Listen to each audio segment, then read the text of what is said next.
Se aprobó en Panamá hace ya algún tiempo la ley de protección de datos personales y tal vez muy poco se habla de ellos, pero en redes sociales generalmente veo una persona que está haciendo ese llamado de atención puntual, quejándose del incumplimiento por parte de algunas empresas sobre este tema y se trata de Irving Holman, presidente del Centro Nacional de Competitividad, además ex administrador de la AIG, y por eso lo hemos invitado esta mañana, para que nos ayude a entender por qué es que esta ley de protección de datos es tan importante y como que no terminamos de ponerla en práctica en Panamá.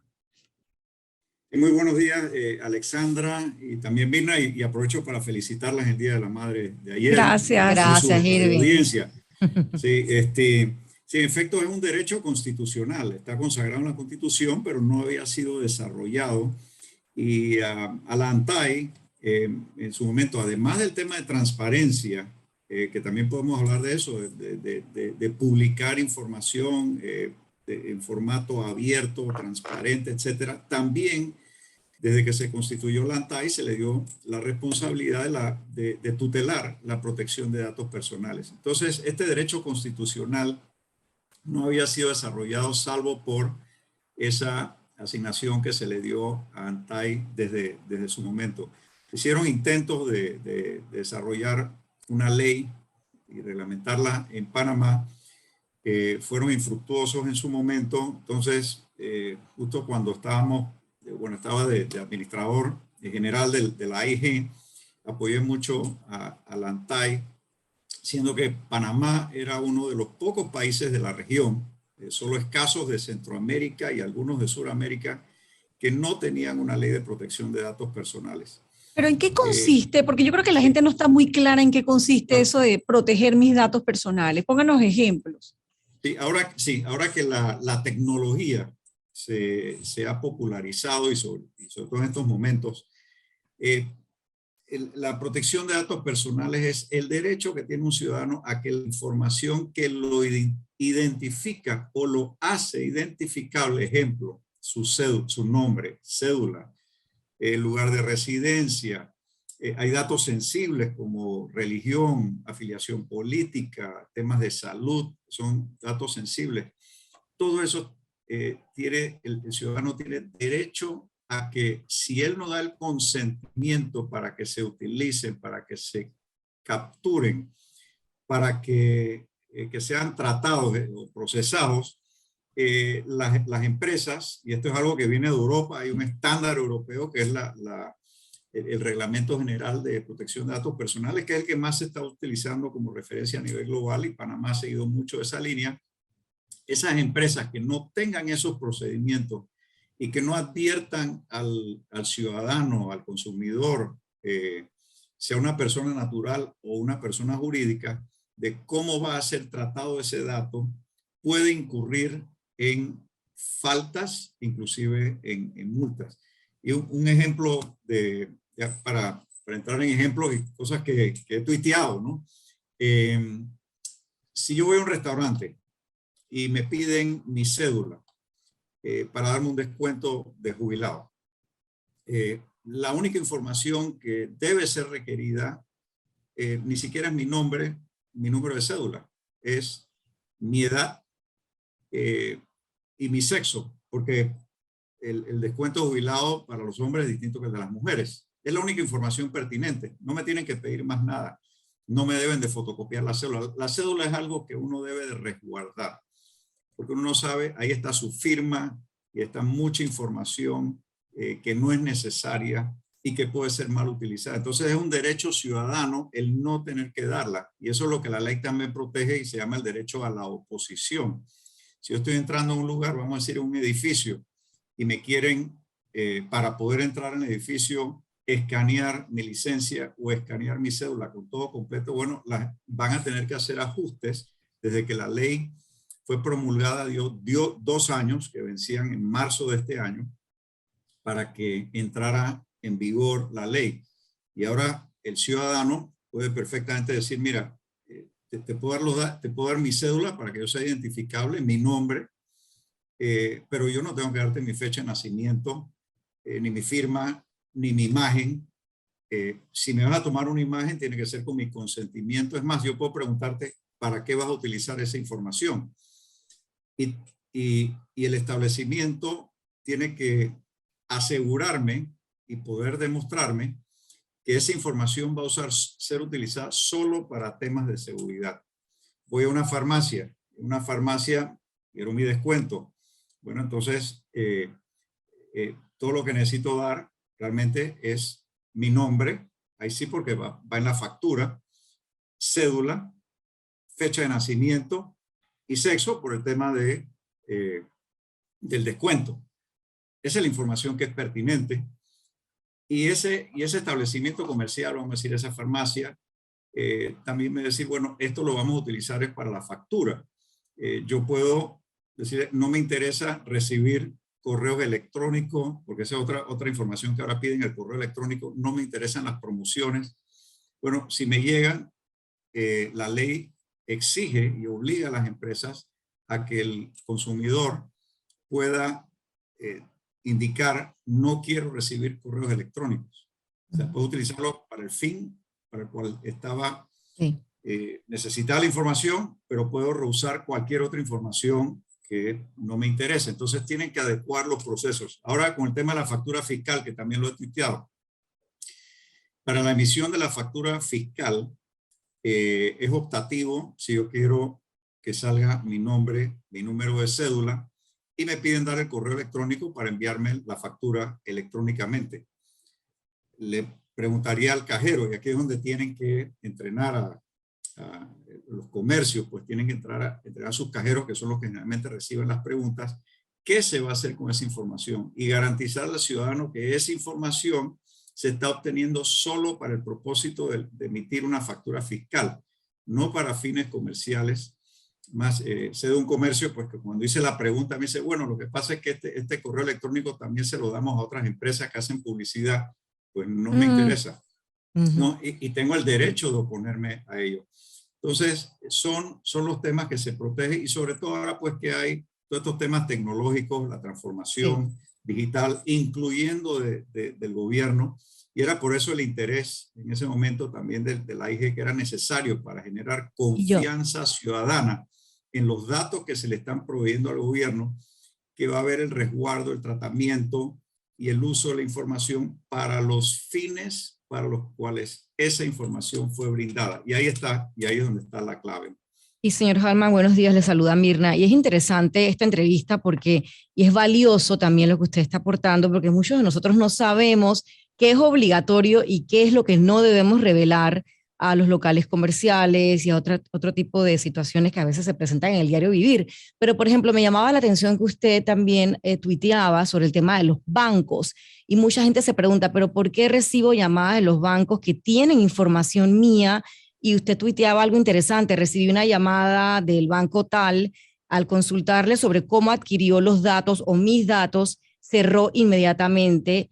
Son empleados de los call centers. ¿Cómo? La gente se pregunta, pero ¿cómo es que ese banco tiene mis datos? ¿Cómo es que sabe mi nombre y otra información? O sea, ¿cómo llega esa persona del banco, del call center, a tener información mía, por ejemplo, o suya? Sí, muy buena pregunta, Mirna. En efecto, uno de los mayores problemas que se tenía con la venta de bases de datos, ¿no? De organizaciones, de entidades públicas. Tengo que decir, la Caja del Seguro Social es una de ellas por el tema de la jubilación, que eso se ha controlado bastante, pero todavía se da. Previo a que la ley entró en vigencia en marzo de este año, había muchos mayores abusos, tengo que decirlo, y tengo tweets ahí que me lo recuerdan, de bancos que, bueno, decían ser bancos o representar a bancos. Después hice mis investigaciones, y ahí es donde viene parte del tema. Llamaban a uno utilizando estas listas que se obtenían de manera ilegal, y de eso se tienen que cuidar ahora también las entidades, porque la ley les exige el debido resguardo de la información. Y bueno, estoy revelando mi edad, pero justamente qué casualidad que el día en que me notifiqué en la Caja de Seguro Social, ese mismo día recibí la llamada de un banco, ¿no? Para ofrecerme servicio. Y digo, qué casualidad, ¿no? Y en efecto les hago la pregunta, y ese es el derecho del consumidor, y está en la ley. Uno puede preguntarle a la persona y la persona debe responder de dónde sacó esa información, de dónde provino, porque el ciudadano entonces puede con esa trazabilidad identificar cuál es la base de datos o de dónde proviene. Y quien provea esa base de datos es responsable y tiene que hacer los ajustes en sus procedimientos. De no hacerlo, está sujeto a sanciones. Entonces, luego, pues investigando con algunos bancos y bancos serios, tuve conocimiento que estas personas dicen representar a bancos, pero realmente no son, no trabajan para el banco. ¿Cómo identificamos eso? Ajá. Sí, ellos se apropian de estas listas o las consiguen y hacen ver como que trabajan para el banco, y lo que hacen es que van trabajando a la persona hasta llevarla al banco para que luego saque el préstamo, y se conocen los beneficios que da el banco y todo lo demás, y le hablan con una propiedad, y esa es parte de su negocio. Eso existía hace muchos años con el sector de las mueblerías, ¿no se acuerdan que había muchas quejas de las mueblerías? Porque hacían estos vendedores ambulantes, se hacían representar, o decir representar a mueblerías para después traer al consumidor. En eso se ganaban comisiones y todo lo demás, y lo que hacían era daño al sector. Entonces el sector las empresas fueron tomando las medidas para que esto no pasara. Así que lo que le aconsejo a los consumidores, a los ciudadanos, es que ahora sí tienen un derecho, ahora pregunten, y si le cierran esa llamada, usted tiene el número de celular, llame a la ANTAI. La ANTAI es el lugar, y la ANTAI realmente está haciendo un buen trabajo. Antes de la entrevista tuve contacto con ellos para ilustrarme qué había pasado desde entonces. Y lo que me han comentado es que han dado muchísimas capacitaciones, más de 70 capacitaciones.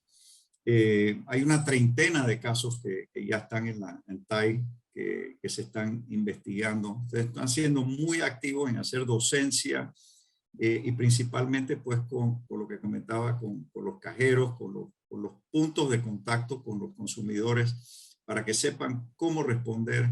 En el caso de sitios web, o los apps, cuando uno se registra y da sus datos, tiene que decirle obligatoriamente para qué va a utilizar esa información. Entonces el consumidor decide si opta por entrar en esa aplicación o no, según el valor que tenga. Entonces el primer anillo de seguridad, así como se dice para los temas de seguridad, es uno. Y uno decide, esta aplicación tiene valor para mí, bueno, voy a dar mis datos. Si usted ve que le están preguntando cosas que realmente no son pertinentes, como un caso que mencioné también en tweet, que para poder comprar un boleto me pedían mi número de Connect Miles de una aerolínea. Me pareció interesante, sí. Yo digo, pero esto no es pertinente, ¿para qué me lo están preguntando? ¿Qué hay detrás de esto? Entonces uno debe ser suspicaz. Y esta ley de protección de datos personales que se logró después en buen consenso, 3 años de conversaciones con los principales gremios, sectores, entidades de gobierno, luego en la asamblea, es una ley bastante consensuada, muy robusta, tiene sus sanciones y le da todos estos derechos al ciudadano. Falta todavía, y es una parte importante, actualizar la ley de ciberseguridad, porque esto va de la mano, la protección de datos con la ciberseguridad, porque también los ciudadanos o los consumidores, los que están en estas aplicaciones y sitios web, reciben correos malintencionados que lo que hacen es captar también información, y eso es pues el tema de la ciberseguridad, que Panamá, pues siendo un país que ha avanzado mucho en lo que es la transformación digital, un país donde hay mucha conectividad, era importante el desarrollo de estos marcos legales para poder operar y ofrecer todo eso que está ofreciendo, por ejemplo, la IGA ahora con el QR. Sí, eso le iba a preguntar. Acá me dicen, acá me dicen que si el estado de vacunación de una persona es parte o se considera parte de los datos personales. Es correcto. Y por eso las aplicaciones tienen que ser diseñadas de una forma que sea el ciudadano el que dé el consentimiento de brindar esa información. Por eso él tiene el control del QR, ¿no? Y en el QR solo está la información que es necesaria, ninguna otra información. Tengo las 3 dosis, no las tengo, ahí está el número de cédula que puede ser cotejado con la cédula de la persona, por lo tanto, esta persona es la que se vacunó y tiene 2 o 3 dosis, y esa es la información pertinente. Entonces, la plataforma también tiene que dar seguridad que esos datos no van a trascender a otros usos, sino exclusivamente para el tema de vacunación o el de ingreso a locales. Y aquí es donde, pues, los distintos tipos de comercio pueden tener sus, vamos a llamarlo, sus software, sus aplicaciones, si necesitan registrar. En el caso de farmacias, a quién le están dando el puesto. En el caso de restaurantes, que sea un jubilado legítimo. Bueno, tener aplicaciones así como la del QR que capten de la cédula solo lo que necesitan captar. Y de esa manera se protegen también, porque uno lo que no quiere, o sea, un restaurante serio, un dueño de una empresa, no quiere vulnerabilidades en su sistema, que de repente resguarden, por ejemplo, los hoteles que fotocopian cédulas, o inclusive las entidades de gobierno. Esa cédula con información de tarjetas de crédito tiene información muy valiosa que se puede utilizar para fraude. Entonces uno tiene que tener en sus sistemas. Y a veces no somos tan conscientes de eso. Y era justo la pregunta que le iba a hacer, porque me llegan preguntas de los oyentes que dicen, pero bueno, si yo no tengo que esconder mi edad y no me preocupa que sepa mi número de cédula, ¿por qué me tengo que preocupar por esto? Y yo creo que ahí es donde usted tiene que profundizar en este momento. ¿Cuán en riesgo podemos estar cuando esos datos personales están en manos de todo el mundo? Cada vez son más sofisticadas las formas de operar. Y esa información, hay lo que se conoce como la ingeniería social. Los que están en redes, Facebook y todo esto, bueno, en la medida que sean personas que no les preocupe dar la información, bueno, por eso el anillo de seguridad es uno mismo. Entonces, bueno, esa información la van armando y van identificando muchas cosas de los comportamientos de la persona que después pueden ser utilizados para temas fraudulentos. Y es algo que se da, es inevitable en estos tiempos de lo que yo llamo las turboredes, que hay una competencia para ver quién recibe más likes y dónde estoy y qué estoy haciendo y todo esto. Bueno, eso tiene su otro lado, y es que hay un gran negocio detrás de este, vamos a llamarlo lado oscuro, que está minando esa información y haciendo su inteligencia de datos y pueden, como dice, identificar aquellas personas que son atractivas para caer en una situación de fraude, ¿no? Ya esta ley, entonces, le da los derechos a la persona para que el que quiere protegerse pueda hacerlo. Ese es su derecho. El que no le importa publicar su cédula en redes sociales y todos sus datos, bueno, ese es también su derecho, ¿no? Sí. Pero eso puede tener consecuencias. Y otro derecho importante que hacía falta y que esto se introdujo durante las discusiones de la Asamblea, además de los 4 derechos que son el de acceso, que es poder obtener información almacenada en bases de datos. Ese es un derecho, uno de los derechos consagrados para los ciudadanos. El otro derecho es el de la rectificación, la corrección de toda información que está incorrecta, incompleta o falsa en una base de datos. El derecho a cancelar, la eliminación de información incorrecta, irrelevante o incompleta. Y la oposición, que ya la comenté, es impedir que sus datos personales sean objeto de determinado tratamiento, así como a revocar su consentimiento. Y está uno adicional que se introdujo, que también está en las legislaciones más avanzadas, es el de la portabilidad de los datos. Este último derecho es el derecho en que esos datos personales, ejemplo, mi expediente médico, que lo tengo con un determinado doctor, pues quiero atenderme con otro doctor y yo le puedo pedir a él que me entreguen mi expediente para llevarlo o para utilizarlo en lo que yo quiera, y en ese caso pues irme a otra consulta con otro doctor. Ya no puedo retener esa información que se considera datos sensibles o personales. Así que ese es un derecho muy importante también para los ciudadanos, que a veces les preocupa, bueno, es que aquí todo mi historial está con uno, ahora migrar a otro va a ser complicado porque no me va a querer dar la información. No, esa es información suya. El dueño de los datos es la persona. Y en el momento, como decía, el momento que uno sienta que un derecho es vulnerado, si la persona que es el contacto o el que hace el tratamiento de los datos no le da o no le permite ejercer su derecho, usted perfectamente puede ir a la ANTAI, y en la ANTAI entonces tomarán pues el caso y hay sanciones. Las sanciones no son tan altas como las que tiene Europa, que era una aspiración de ciertos sectores poner sanciones muy fuertes. Esta es una ley que recién está comenzando, estamos en Panamá, así que las sanciones van según el nivel de la falta de $1,000 a $10,000, ¿no? Sí. Pero siguen siendo sanciones que para nuestros estándares son sanciones fuertes. Y en última instancia, si es reiterado, la ANTAI puede cancelarle la operación a una empresa que está tratando de manera ilegal o no cumpliendo con los protocolos y derechos del consumidor. Y es que muy pocas personas, señor Hallman, van a preguntarle a la empresa o al comercio, pero ¿qué van a hacer con estos datos? Y poco se puede confiar en que la persona diga, no, nada más vamos a usar lo que se necesite. Y realmente, ¿cómo uno puede confiar que esos datos no van a ser trasladados con otras intenciones? Eso sería parte de la pregunta. Y también hay una plataforma muy de moda, señor Hallman, para ingresar a los PHs. Es una plataforma que se suministra datos también, cédula. Les pregunto esto porque me ha pasado recientemente. ¿Qué datos quedan guardados de esa persona que ingresa al PH para hacer algún servicio?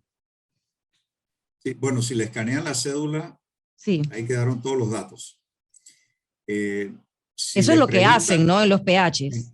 Bueno, eso no cumple con la ley. Y los PH van a tener que adecuarse. Es más, ya hay algunos casos en el tema de PH, entiendo que ya hay algunos casos en la ANTAI. Es más, y es una plataforma completa. La mayoría de los casos. Sí, la mayoría de los casos tienen que ver con PH. No puedo hablar sobre el tema, esa sería una buena entrevista con ANTAI, exacto, para ver cómo están viendo ellos el tema, pero sí están haciendo el trabajo, sí tienen las denuncias.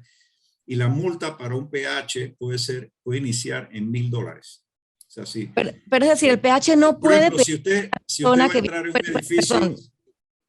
Si viene un plomero, por ejemplo, entra al edificio, el PH tiene esta plataforma, muchos de los PH ya la tienen, que te comunican a ti quién es la persona que va a entrar. Se mandan la cédula completa. ¿Eso es ilegal? Foto, ¿eso es irregular? Bueno, si se la mandan inclusive si se la mandan a otra persona, ya están transgrediendo el tema de seguridad. Entonces, ahora voy a comentarlo de esta forma. Uno, si se la piden y se la quiere dar, ese es su consentimiento porque usted soltó su cédula o usted soltó su licencia para ingresar. Pero si usted se conoce sus derechos, usted le dice, va a decir al PH, mire, yo lo que le puedo dar es mi nombre, mi número de cédula, y si usted quiere me puede tomar una foto, ¿no? Y le voy a permitir que me tome la foto, pero hasta ahí. No el documento. Exacto, no el documento. Sino, y sobre todo si no le están dando la seguridad para cómo van a utilizar esa información. Porque una cosa es que se quede resguardada en la computadora del de seguridad y que solo se utilice cuando ocurra algún evento, entonces se consulta, pero no para sacar estadísticas de quiénes entran, quiénes salen, quiénes son las personas, no, nada de eso, porque ese es otro fin, ya más de inteligencia de datos. Y si usted no se siente cómodo, porque le están pidiendo más información para ingresar, usted tiene todo el derecho, que es el derecho de oposición, de decir, mire, yo solo le voy a dar estos datos. Y si usted no me permite ingresar, pues yo sencillamente, yo lo notifico a la ANTAI y le puede venir una multa de $1,000 por incumplir con un derecho que es ciudadano, de pedirle más información de la que es pertinente para los fines con los cuales es recabada, ¿no?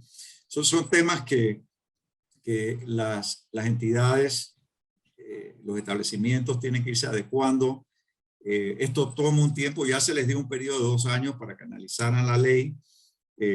Van a haber otros temas de reglamentación gradual que ha comentado la ANTAI, que están trabajando en ellos, porque esto no es un tema que se va a resolver así de rápido, pero hay algunos que son los obvios, ¿no? Obviamente, si uno encuentra valor en algo, pues, y uno encuentra seguridades en lo que le están diciendo y cómo se utiliza la información, es una empresa seria y todo lo demás, uno puede confiar, y esa es la palabra clave, ¿no? Uno puede confiar, porque eso se basa en las relaciones, tanto con el gobierno como las empresas, de cómo se utiliza su información. Si usted ve que le dijeron que solo se usa para factura y de repente está recibiendo promociones, ya uno se da cuenta que ese local no cumplió con lo que le dijo. Es más, una de las cosas que van a tener que hacer muchos establecimientos, sobre todo ahora con la factura fiscal, si quieren utilizar la información para otro propósito, tienen que advertirlo.